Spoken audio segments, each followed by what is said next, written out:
안녕하세요. 잠시 마음을 가라앉히기 위해서 명상을 좀 같이 하시겠습니다.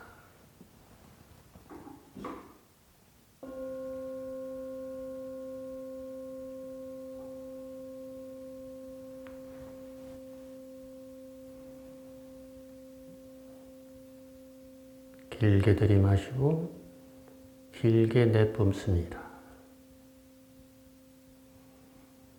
내뿜을 때마다 몸과 마음을 이완시키십시오.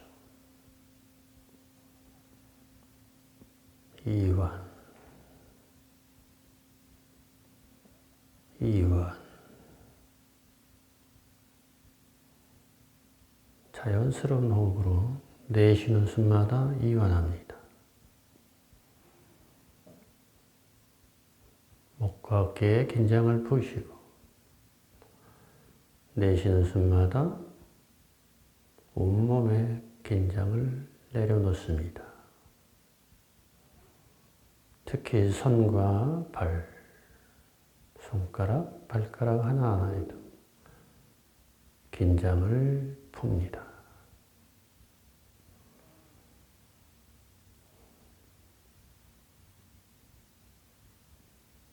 얼굴에는 가벼운 미소를 띄우시고 내쉬는 숨에 온갖 근심, 걱정을 내려놓습니다.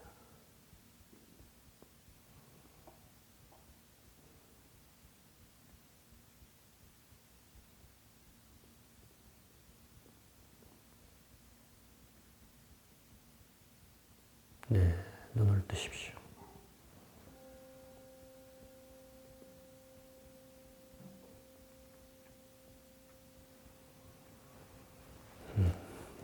한 1분 정도 쉬는데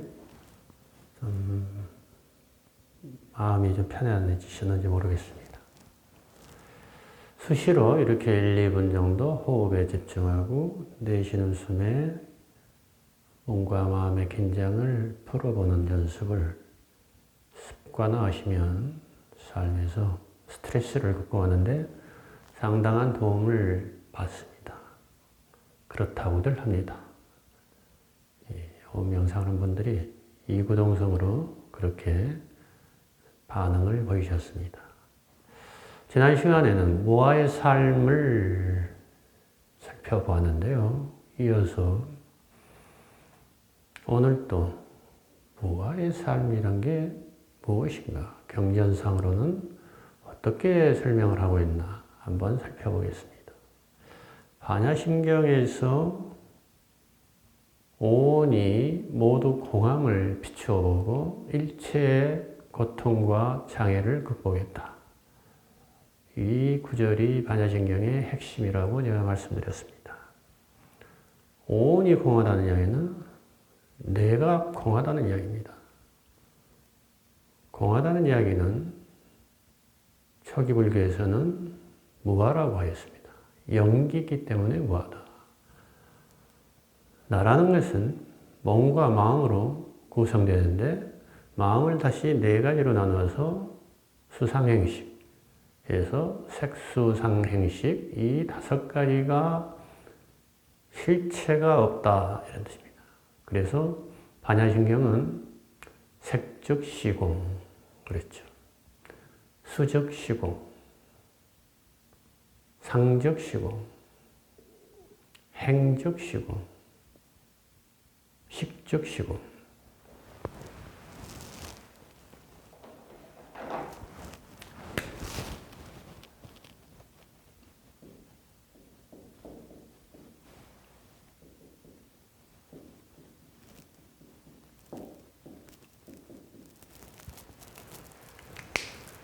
색은 몸이고 또는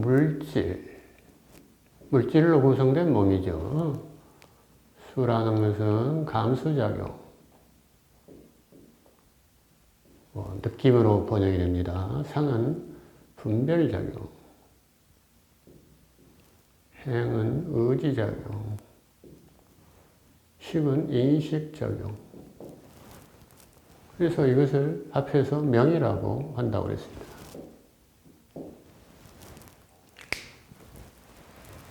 명색이죠, 명색. 몸과 마음을 오온으로 구성된 몸과 마음을 말합니다. 오온이 공하다는 이야기는 즉 나를 구성하고 있는 몸과 마음이 공하다. 무슨 뜻일까요? 자, 방금 호흡을 하셨습니다. 호흡이 공하다 이런 뜻입니다. 호흡이 어떤 고정된 변하지 않는 실체로서 존재하지 않는다 이런 뜻입니다. 호흡이 없다가 아닙니다. 그래서 무아라는 것은 나라는 즉 몸과 마음의 자성으로서 자아가 실체가 없다, 공하다 이런 뜻입니다. 즉 마음도 수많은 이런 네 가지 큰 정신작용들로 구성되어 있는, 즉 연합되어 있는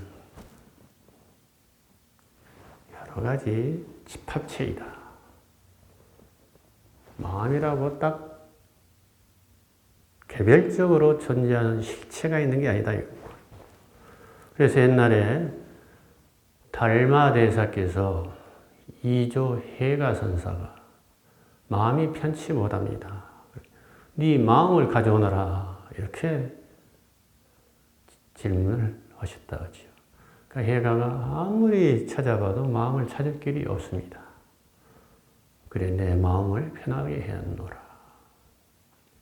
우리가 마음이다, 몸이다, 호흡이다 하면은 그 명사입니다, 명사. 어떤 명사에 딱 국한된, 명칭에 국한된 하나의 독립된 사물로서 존재하는 것처럼 우리는 생각하기가 쉽지요. 나도 그렇지 않습니까? 나도. 나라는 게 따로 이렇게 피부로 갖춰진 이 몸뚱아리로서 나를 상징하지 않습니까? 근데 이 몸이 사실은 그렇게 하나로 딱 독립되고 마음이 하나로 딱 독립된 게 아니라 깊이 살펴보니까 몸은 수많은 구성 요소들, 장기와 조직과 세포들로 구성되어 있고 그뿐만 아니라 여러 가지 호흡작용, 소화작용, 흡수작용, 면역작용, 신경기능, 또 배설작용 이런 것들이 두루두루 전부 기능과 또는 구성 요소가 함께 어우러져서 총칭해서 몸이라고 하는 것에 불과하지 않습니까? 그러니까 몸이라는 별개가 딱 따로 존재한다는 것은 이것은 매우 근거가 없는 생각이다. 그런 뜻입니다. 몸과 마음의 실체가 비어있다, 공하다 이런 뜻입니다. 색이 공하다. 색온이죠. 모든 물질의 무더기로서 이 몸이 실체가 비어있다. 마음도 수많은 마음의 작용들이 실체가 비어있다. 마음의 수많은 작용들을 없다 이렇게 하는 것이 아니죠. 몸의 수많은 세포들이 없다 이것이 아닙니다. 잘못하면 그걸 없다로 해석을 해버리면 내가 없다. 우리가 그렇게 몸과 마음을 총칭하는 그 대명사로서 내가 없다는 것이 아니란 말이지. 그런 무아는 아닙니다. 나라는 어떤 고유한 자성으로서 실체가 비어있다. 그냥 연합체일 뿐이다. 영기적인 존재다. 이런 뜻이죠. 몸과 마음이 한데 어우러져서 그것들을 조건을 해서 연합체로서 존재하는 마치 정부와 같은 그런 존재로서 나이다. 이렇게 생각을 해야 된다는 것이죠. 그럼 무아가 어떤 의미가 있느냐, 삶에서. 지난 시간에도 말씀드렸지만, 나를 고집함으로 해서, 나를 실체적으로 집착을 하고, 나에게 이로운 것은 받아들이고, 쓴 것은 뱉어버리는 것처럼, 애착과 혐오의 반응을 반복함으로써 우리의 삶이 고통이 발생한다. 이렇게 설파를 하신 것이죠. 그래서 지난 시간에 말씀드린 것처럼 나만을 위하는 삶, 내 것만을 취하려는 삶, 소유를 늘리려는 삶, 즉 욕망을 증대시키는 이 삶은 필연적으로 고통에 빠지게 된다는 얘기예요. 욕구가 충족이 안 되면 분노가 일어나고 상대에 대해서 또 혐오감과 증오감이 발생하면 이 애착과 혐오의 반응에 의해서 삶의 관계가 모두 어긋나게 된다는 것이죠. 평화가 깨진다는 것이죠. 그래서 고통이 발생한다는 것이죠. 그래서 반야신경에서도 색이 공하고 수가 공하고 식이 공하다는 얘기는 몸과 마음이 공하다. 나라고 집착할 실체가 없기 때문에 나를 그렇게 집착하고 애착하고 연연해하지 말라 이거죠. 그래서 금강경에서는 무아상 논리다. 무아상.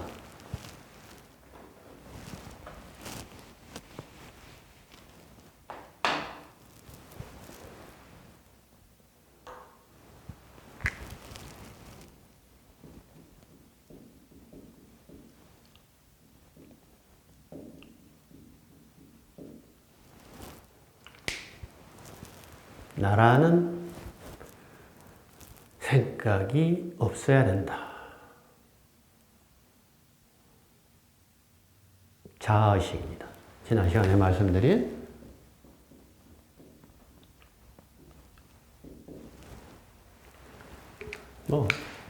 다른 학자들은 다르게 해석하겠지만 저는 어디까지나 심리적으로 불교를 지금 비춰보고 있는 중입니다. 자아의식, 나라는 생각이 없어져야만 그게 무아상이죠. 그래야만 보살의 삶을 살 수가 있다. 보살은 아상, 인상, 중생상, 수야상이 없다. 무아상이다. 그래서 아상이 없음으로 해서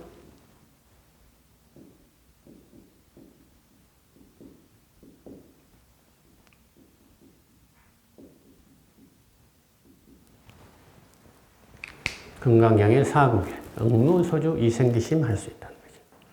마땅히 어떠한 것에도 머무르지 않고 마음을 낸다. 즉 나라는 생각, 자의식에서 벗어나야만 어느 것에도 집착하지 않고 치우치지 않고 중도의 마음을 낼 수가 있다. 타인과 충돌하지 않는 마음을 낼 수가 있다는 것이죠. 자의식을 내세워버리면, 에고이즘을 내세워버리면 어떻게 되겠습니까? 반드시 상대방과 욕망이 서로 충돌하고 서로 분노가 발생할 수밖에 없는 것이죠. 나의 견해, 나의 어떤 식견, 나의 신념들을 가지고 그것에 의해서 마음을 낸다면 반드시 다른 생각과 다른 신념과 충돌하게 되는 것이죠. 그러면 갈등이 발생하고 분쟁이 발생할 수밖에 없습니다. 그래서 모든 것을 내려놓는다. 내 것이라고 생각하지 않는다. 언제든지 내려놓을 수가 있다. 이 말은 내 것을 비우고 온전히 상대방의 말을 경청할 수 있다. 온전히 상대방의 뜻을 수용할 수 있다. 존중할 수 있다. 이게 가능해진다는 것이죠. 그게 응무소주 이생기심입니다. 금강경의 핵심 사상이라고 할 수 있는 것이죠. 자의식을 내세우고 나를 내세워버리면 그렇게 될 수가 없겠죠. 그래서 저는 금강경을 한마디로 표현하라면 이걸 네 글자로 한번 줄여볼까요?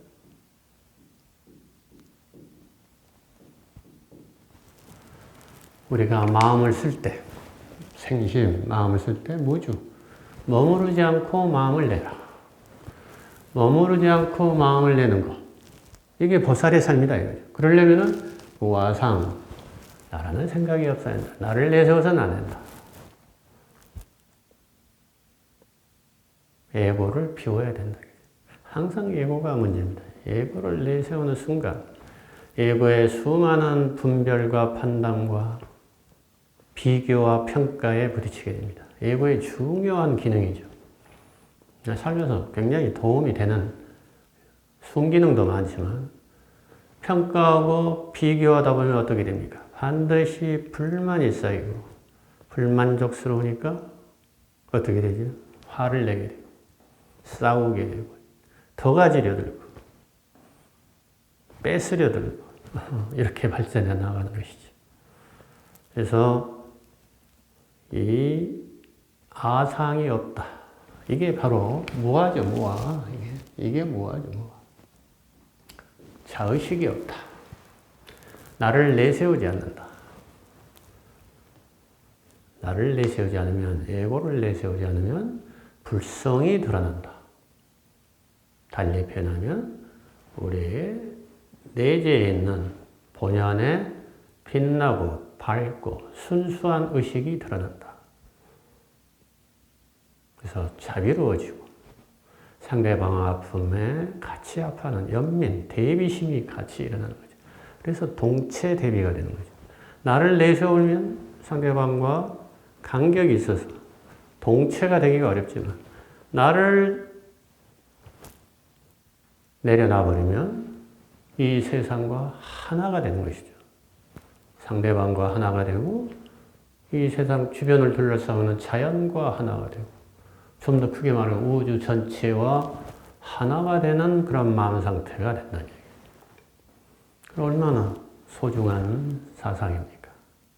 그래서 금강경도 반야부에 속하는 경전이고 반야신경도 반야부에 속하는 경전이죠.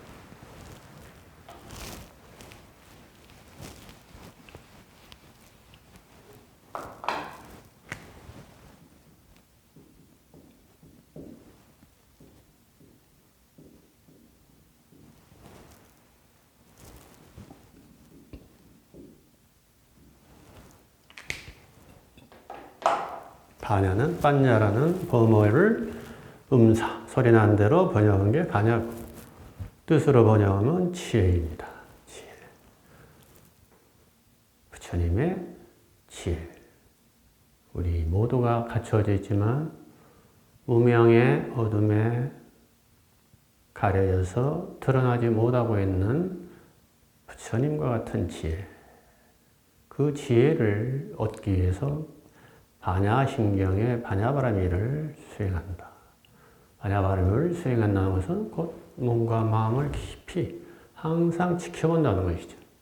아까 처음에 호흡을 바라보듯이 호흡을 바라보고 몸의 감각을 바라보고 몸의 여러 가지 각 부위를 바라보고 그리고 몸에서 발생하는 어떤 감각과 그 다음에 그것으로 파생되는 어떤 감정과 생각들을 순차적으로 실시간으로 매 순간 깨어서 바라보고 알아차리는 조견, 비추어 보는 이 명상 훈련을 통해서 몸의 어떠한 것도, 몸에서 일어나는 어떠한 작용도, 마음에서 일어나는 어떠한 작용도 고정된 하나의 실체로서 머물러서 있는 것은 없다.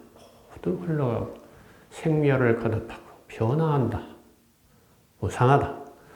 이런 것을 쭉 관찰해 나가도 보면은 몸과 마음으로서 구성된 나라는 것도 그렇게 변화하고 계속 생멸을 거듭하고 있는 무상한 존재임을 깨달아서 아라고 집착하지 않게 된다 이거지.